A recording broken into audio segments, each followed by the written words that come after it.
Son of SWOLA246. Hell yeah.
Oh, shit. What up, everyone, and welcome to Son of SWOLA246, 29th of June. Holy shit. Dude, did June just pass way too fast or something?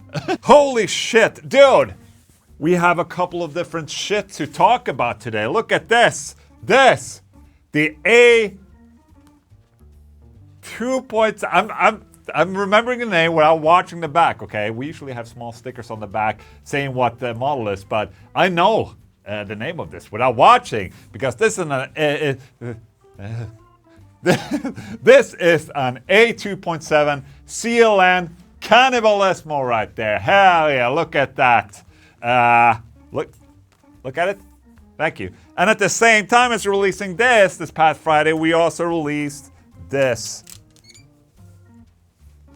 which is an AB 2.4 CLN Cannibalismo. So now this cool ass finish is available on a base as well. How about that? Yes, you heard it right. It's Son of SWOLA246. Hell yeah. With that, let's head into the news. Brent Hinds slams Mastodon after exit. I won't miss being in a shit band with horrible humans. Oh no. Mastodon surprisingly split with co-founding guitarist Brent Hinds on March 5th, marking an end to an era of a Grammy-winning progressive metal band. Mastodon then played their first Hinds-less show together with Ben Adler, and then also later Nick Johnston filled in. And from Mastodon's side of things, it's been kept very clean, I would say. This is from Bill right here. What can you say about the legacy of Mastodon's first 25 years with Brent? It's been fun, wild freaking ride, that's for sure. We achieved a lot of things that I never in a million years would have imagined. There's been Grammys, touring. You know, it's amazing that we made it 25 years with the four of us. I mean, it's like being married to 3 other dudes, traveling the world, trying to stay on course and having everybody agree that we managed to do it this long. I feel that's a feat in itself. It was a hard decision we all had to make. It was just time. So, you know, nothing weird. I mean, a little bit vague maybe on the reasons, but still I would say sort of professional of a statement right there. And Hinds has never made a public comment about this, but recently in a post where one fan commented that Halloween is their favorite track on the record and that they'll miss Brent Hinds in the band, Hinds responded, I won't miss being in a shit band with horrible humans. Dude, oh my God. I know for a fact that Mastodon was a crazy band back in the day, and I think it's pretty safe to say that since 25 years, a lot of things can happen to someone, you know, as a person, and some might still have some problems with alcohol or drugs or something like that. I'm not indicating that any of these guys do, but I'm just saying 25 years, it's a lot of years that you changed as a person. Like me personally, from the past 10 years, I've changed so much. It sucks that it has to be outed like this with a comment. But I mean, that's, oh my God. Drama, guys, holy shit. And speaking about more drama, well, it's not really drama. It's basically just a sadness, I guess. Chris Adler on getting fired from Lamb of God and being estranged from his brother, Willie Adler. Lamb of God shockingly split with founding drummer Chris Adler in 2019 and has since then moved on with new drummer Art Cruz. It reveals that maybe it was a little bit of jealousy from Lamb of God that he drummed on Megadeth's 2016 record Dystopia, as well on Protest the Hero 2013 effort Volition, that both got Grammys. Like I said, we were dysfunctional. We weren't always best friends. It was strained. Whoever was not in the room was getting picked on. I was that guy out of the room. I think one of the things that, from my perspective, and I don't mean to speak for anybody, I think when I took the Megadeth gig, that really strained things even further. Nobody said, we don't want you to do it, you're cheating on us. That was still the vibe. And then when Megadeth won a Grammy, that pushed it even further. I won a Juno, the Canadian equivalent of a Grammy, with the other band, Protest the Hero. It just snapped, and that was it. I went to them and said, dude, this doesn't happen all the time. It happens on these particular songs. Can we work around it? We have a pretty large body of work. Nobody wanted to do that. There wasn't anything I could do about it. That was very difficult for me. In many ways, that band was my identity. We can all agree that that's, Lamb of God, man, and those drums on the Lamb of God albums, they're so unique. Adler also revealed in the same interview that he doesn't talk to his brother, Willie Adler, anymore. I guess the best way to put it is that I was sideswiped with the whole thing. I wish him all the best, and I think about him all the time, but I would say we are estranged. Since that email that I got, oh shit, he got canned for an email, where he was not even willing to talk to me about it. We haven't spoken. At this point, I got to work through resentments and regrets and all that stuff. I'm happy where I'm at. I hope he's... Oh, dude, this is so fucking sad, man. I hate shit like this. Family is always first. How can you be estranged with your own brother? That doesn't make sense to me. Hope they work it out someday. That's... Wolfgang Van Halen backs out of Aussie plus Black Sabbath farewell show because of drama. Oh my god. No, it's not drama. He actually has a legit reason. And what is this picture of Aussie right here? Why do news sites insist on using pictures where people are closing their eyes just to make them look weird? I don't understand this, but I'm keeping this for later. I unfortunately had to back out because the Creed tour with Mammoth as support. Okay, so he's starting a Creed tour the day after the Black Sabbath show, and I wouldn't be able to pull it off, unfortunately. I'm very excited to watch, but I unfortunately had to back out. My family lineage is intertwined and has gone way back with the likes of Aussie. My dad was very, very close with Tony Iommi, probably closest of any guitar players out there. It was a crazy honor to be there for the Hall of Fame induction that he did, but that means that Wolfgang is not playing the Aussie show. However, it's really cool to hear that Jakey Lee is going to play the show now. He got invited too, so he's going to play the show. And Aussie has shared a little bit of glimpse from rehearsals in regards to this complete show. The show it's pretty soon, right? Hello from rehearsals. Hello. There's nothing as metal as old guys sitting in a fucking couch being absolute legends. Holy shit. What a bunch of legends right there. The cane is just where it's at right there, man. Hell yeah. Dude, this show is happening this week. It's going to be epic as hell. I'm jealous of the people that are going to actually go to watch the show live there, but for the rest of us, I think it's going to be live streamed, so you can buy a ticket for that. A new evolution for the PRS. Herman Li tears up. He doesn't tear up. He tears up. The English is not very easy sometimes. It's not my first language. I try very, very hard, but sometimes, no. Tears up the PRS template with the Clio, a signature model 4 years in the making that's unlike anything the firm has ever done before. Okay, let's take a closer look. With a new body shape with radical contours, custom Fishman pickups, 13 tonal voices and a floating tram stabilizer headlining the Clio, which ushers in a new era for the PRS guitars. And I gotta say, as I'm watching the guitar right here, oh my god, take a look at that. That's beautiful. And after this was launched a couple of days ago, I saw a bunch of comments that people were kind of saying that, oh, this is the Majesty, the PRS Majesty, or like, the PRS shredder guitar, I would say, which I kind of agree with right now as I'm seeing it has the little dong right there. It's still the Super Strat. You have the 3-on-3 headstock right there. Fishman Fluence pickups. You got that Goto bridge right there. And in my opinion, it looks freaking great. And these are gonna be limited to 200 pieces. The price is gonna be $6,850 US right there. for a PRS, this is kind of cheap. No? Oh my god, my heart. No, but what? As you might know, Herman Li went from being a long-time Ibanez player to switching to PRS in, when was this? Like 20... Let's just say it was a couple of years ago. He switched from Ibanez to PRS to create a signature model through PRS. It's finally out, limited to 200 pieces. This is gonna be a great segue into my next thing, my adventures with Ola for this week, because Herman Li was at this office this past week showing me this exact guitar. So we're gonna head out of the news into the adventures with Ola by doing this. Thank you. La-di-da, I'm just here in my office, minding my own business. Someone at the door. Oh, hey, what's up? What's going I was on? waiting for someone to knock, but... well, you know. So yeah, man, welcome to my office. So, Oh yeah. That's gorgeous. Shit. you got the audience here, so it's okay to be a nerd, right?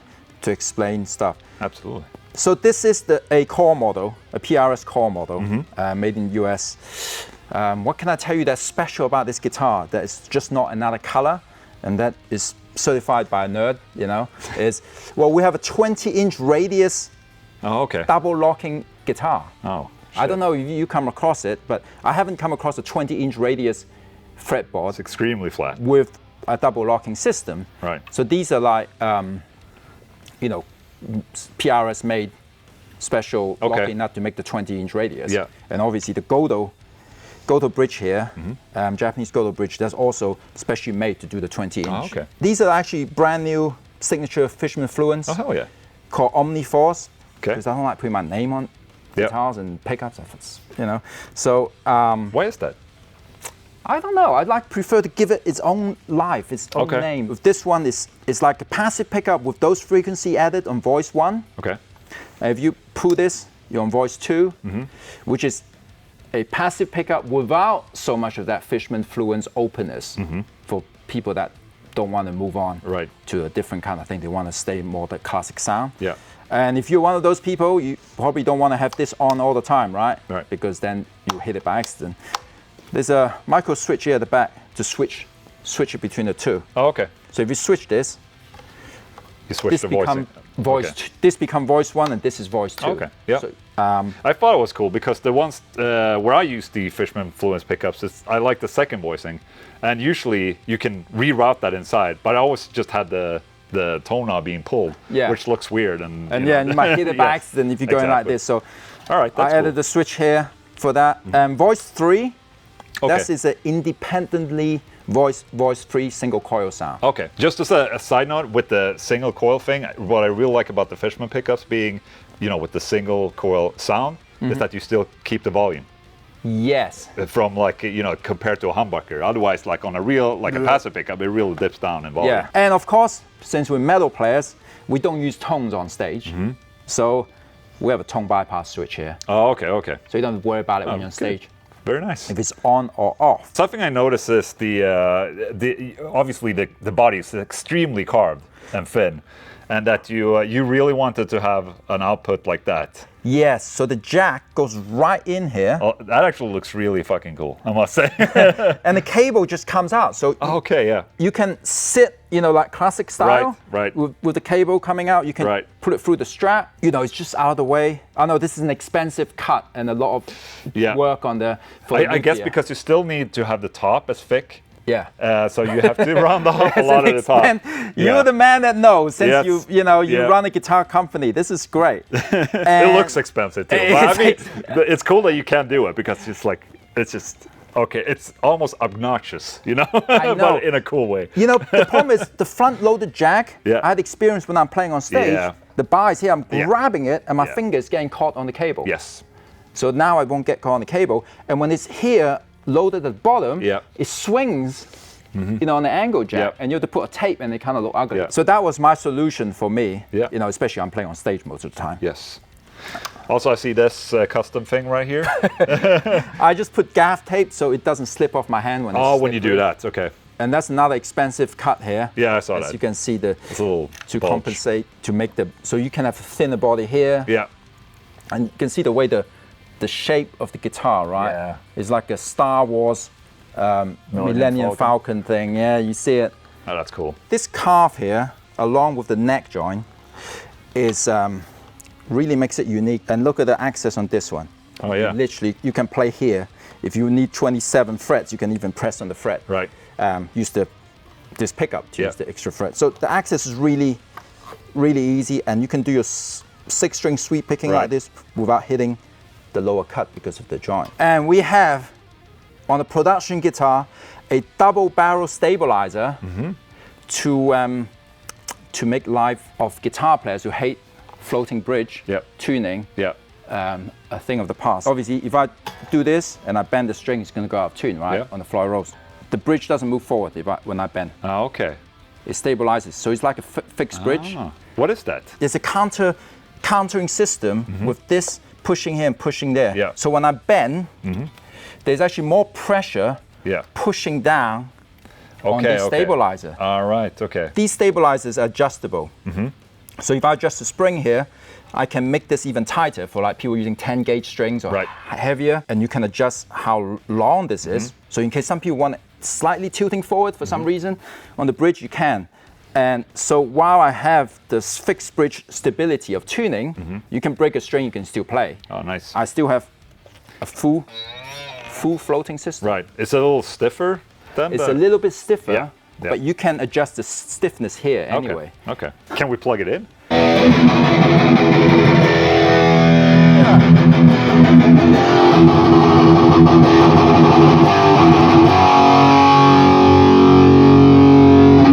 You know, it's funny because I've been playing with in-ears for so long. Especially this whole last couple of weeks on tour. Yes. For me, hearing this, I can't make a connection between that and what it's supposed to sound like. Yes. Blasting loud. I'm like, it's tough, and also this is not a very traditional, like V30 cabinet. This has like creambacks in it, so it is very different. Creambacks. Yeah. Oh, right. Yeah. So it is different for sure, but it's definitely. I'm just the same. I'm using in-ears as well, playing live. It's just a completely different experience altogether. It's just so instant. You play it and it's like, okay. Yeah. There's nowhere to escape. No escape. You have to rock away, but that's it. No, it's kind of it's cool to.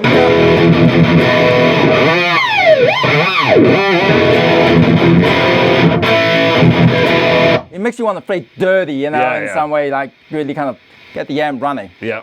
I mean, this is also the first time I did plug in the JCM because it's been standing. I'm supposed to make a demo of it, so. Ooh, that neck is thin. Nice.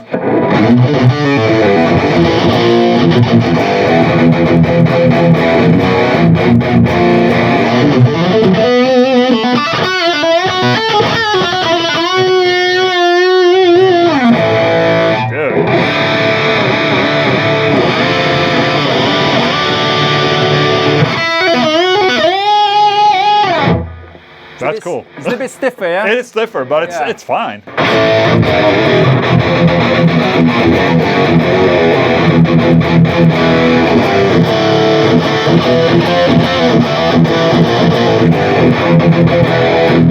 And for the second voicing, this is like the passive. So I was already on voice 2. Okay. So if you pull it up with voice 1 now, which is more fluent openness.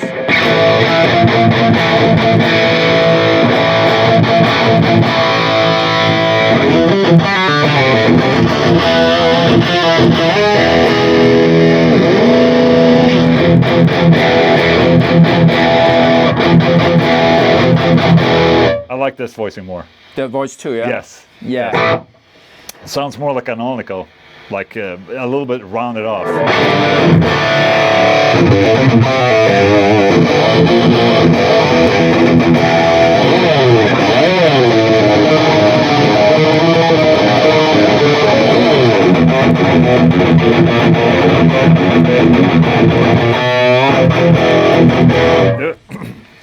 The thing is, I have a weird relationship with PRS, where I always loved like the Custom 25 and how they look, and the most beautiful instruments.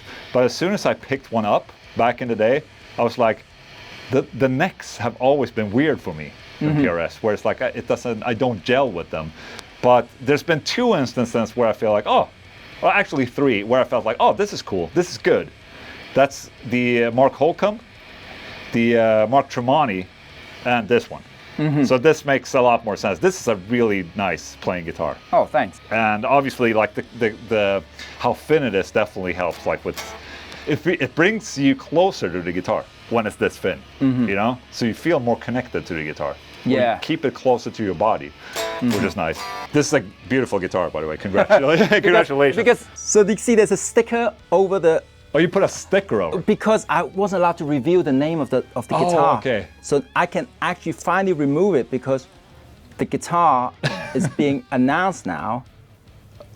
Tomorrow. I got it. Okay, so this is you can finally remove this is that the sticker. first review.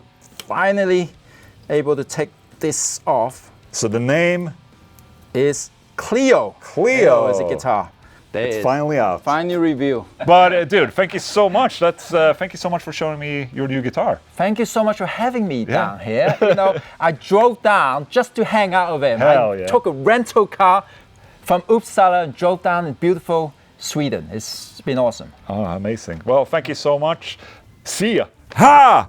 Hell yeah! Herman Li at the Officina La Casa de Olaf Englund. There will be a longer video of that whole visit from Herman Li coming this week on my channel, so stay tuned for that. If you haven't already, you have to subscribe to my channel to get those videos, you know? So if you haven't subscribed, subscribe. Thank you. All right, music tip of the week. This is actually a couple of weeks old now, I think, but CarBomb dropped a new single called Paroxysm, and it's a freaking banger. Listen to this. Dude, if you want something completely out of the box type of metal, that's, got the Meshuggah element, and I would say probably one of the coolest way of approaching modern metal guitar today, you gotta check out CarBomb, man. They're the absolute shit right now. Greg from CarBomb is practically a magician when it comes to freaky guitar sounds. And actually, very cool, I saw on a playthrough Greg did of this song, it seems... Now I can't find it. Someone commented, "So killer," and that guitar tone, and CarBomb Greg responded, "Thanks, the IR is the one from Ola Englund!" So no wonder I thought it was sounding good. It's my fucking impulse response right there. OlaEnglundShop.com. No, dude, no, that makes me extremely proud that he was using my impulse response for this because it sounds freaking amazing, in my opinion. Upcoming EP, Tiles, Whisper Dreams. When is it coming out? We will find out by going to Bandcamp. Hell yeah. 1st of August 2025. Hell yeah. I'm looking forward to that. Let's go. I have a little tip for you guys. If you have CarBomb merch, I have CarBomb merch, t-shirts, be a little wary. Don't wear it at the airport, which I did. I got comments for this. All right, my friends, that was it for Sunday with Ola 246 for you right there. Thank you so much for tuning in. With that, I want to wish you guys to have a great ass Sunday. If you're not subscribed to my channel, now's the time. Click the subscribe button right there. And I absolutely hate when I have to say this, but the problem is, usually it fucking works. So I have to say it like a fucking whore. To all my beautiful members, thank you so much for being members. I'll see you guys on Discord later. OlaEnglundShop.com for merch. Thank you so much for tuning in, and I'll see you very, very soon. Goodbye.